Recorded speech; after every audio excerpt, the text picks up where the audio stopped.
Gaur Barakaldoko Udalak euskararen eguna dela eta antolatu dituen ekintzak aurkeztuko ditu. Urtero bezala, Alasiporen eskutik egiten dugun programazioa.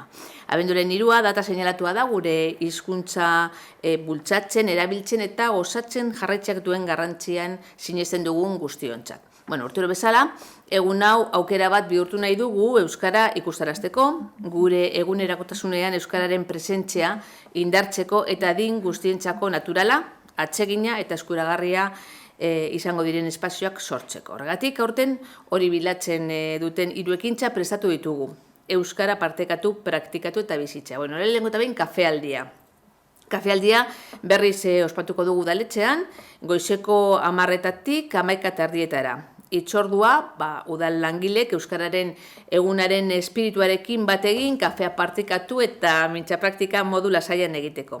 Euskara gure lan esparruan ere presente egotea nahi dugu eta eguneroko momentuetan. Eta ekimen honek hori lortzeko modu gertuko eta atsegina dela erakutsi du. Ja, 2. urtea da egiten dugula eta uste dugu honek jendeari gustatzen zaiola eta euskaraz hitz egiten dela oso modu naturalean.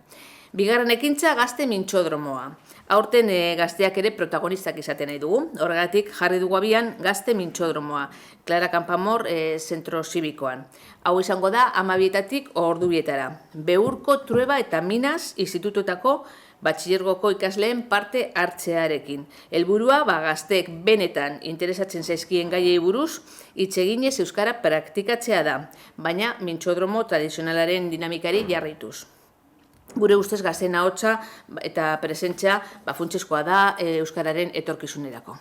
Eta ja, Barakaldoko Antzokian emango diogu amaiera egunari, urtero bezala, eta hor bai, 7:30, hor izango dugun ikuskizuna, Bodebil, Alasiporen eskutik. Gero Iderrek kontatuko digu, zertan datzan, nola izango den eta baina Nikolan datu batzuk emango dizkizu, sarrera doakoa izango da, beti bezala, eta gonbidapenak astebete lehenago egongo dira eskuragarri, bihar bertan izango dituzu eskuragarri Antzokiko lehiatilean. Humoretik, arte eszenikoetatik eta topaketa komunitariotik euskaraz gozatzeko proposamen kulturala. Azken finean, 3 jarduera ezberdin dira, baina helburu berbera dute euskararen erabila sustatzea eta guztion artean gure hizkuntzaren bizitasuna ospatzea. Euskarak ondare bizia, partekatua eta irekia izaten jarraitzea nahi dugu kalean, etxean, lanean eta batez ere gazteen artean presente egotea. Herritar guztiak animatzen ditugu beraz ekintza hauekin bat egitera eta abenduaren 3 den bezala bizitzera da euskararentzako eta gure udalerri osoarentzako jaia. Alasipok Barakaldoko beste elkarte batzuekin eta beste artista batzuekin batera sortuko du ikuskizun oso berezi bat, Bodebil izenekoa, Itoiz taldeari omenaldia egingo diogu, oraingoan, eta Itoizen kantuak nola diren hain malenkoniatsuak eta tristeak, baino aldi berean oso letra satirikoak dituzten, bururatu zaigu hori, Bodebil bat sortzea, orduan denboran atzera egingo dugu, eta denon artean oso jai giro ederra sortuko dugu.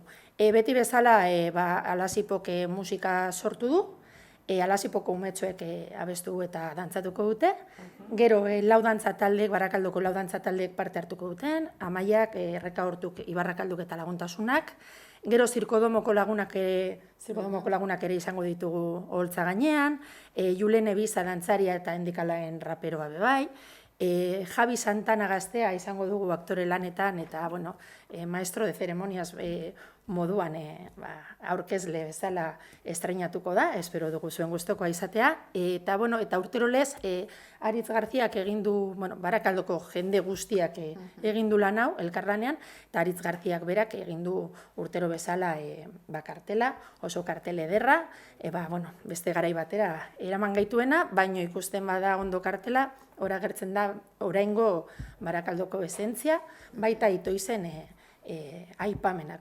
txantxangorria, industria laute hilatuak, fijatu zaitezte ze merezi du kartela ikusteak. Eta esandakoa egingo dugu Bodebil sume bat, ikuskizuna pala, Itoizen abestiak bezalako eta espero dugu Barakaldoko Antzokia jende euskaltzalez betetzea. Aurten ere Sasiburu elkarteak Sasiburu saria emango du, gainera emango dio oso pertsona berezi bati, beraz, oso pozik gaude, eta hori, hitz egiten aste azkena iristen dan, eta egun eder bat igarotzen dugun denok elkarrekin.